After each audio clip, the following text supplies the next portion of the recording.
केंद्रीय कृषि एवं किसान कल्याण मंत्री शिवराज सिंह चौहान इन दिनों ब्राजील के 5 दिवसीय दौरे पर हैं। इस दौरान कृषि मंत्री ने ब्राजील के कारोबारी समुदाय के साथ बैठक की।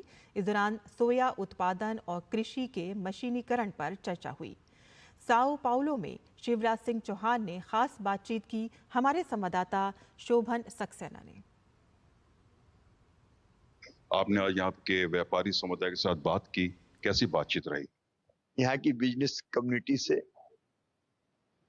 जिसमें कई प्रमुख ऑर्गेनाइजेशन थे, अभियोगो जैसे, आज बहुत महत्वपूर्ण चर्चा हुई है। भारत और ब्राजील दोनों मित्र राष्ट्र हैं और जहां तक कृषि का सवाल है, भारत में आज भी 45% जनता खेती के काम में लगी है और कृषि ब्राजील की अर्थव्यवस्था की भी रीढ़ है।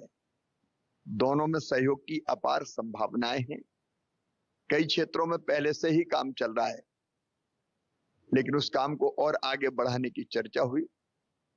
विशेषकर ब्राजील पहले अपनी खाद्य जरूरतों के लिए आयात पर निर्भर था, लेकिन पिछले दिनों कुछ वर्षों में ब्राजील ने न केवल अपनी खाद्य सुरक्षा सुनिश्चित की, बल्कि दुनिया के कई देशों को वो अब निर्यात करता है, एक्सपोर्ट करता है।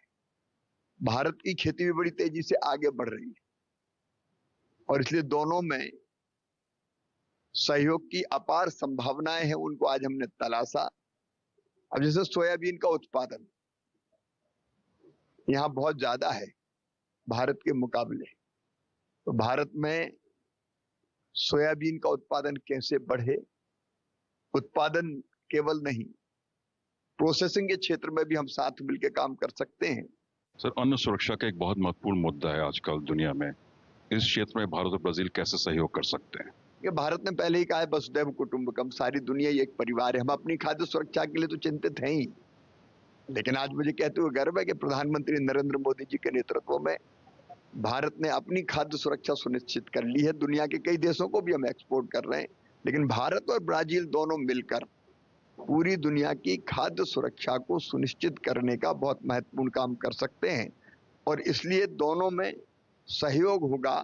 रिसर्च के क्षेत्र में भी, अनुसंधान के क्षेत्र में भी, मैकेनाइजेशन के क्षेत्र में भी, अच्छे बीज निर्माण के क्षेत्र में भी, फूड प्रोसेसिंग के क्षेत्र में भी, इथेनॉल जैसे क्षेत्रों में भी हम पर्यावरण भी बेहतर बनाने का काम कर सकते हैं। उस पर भी हम आपस में सहयोग करेंगे।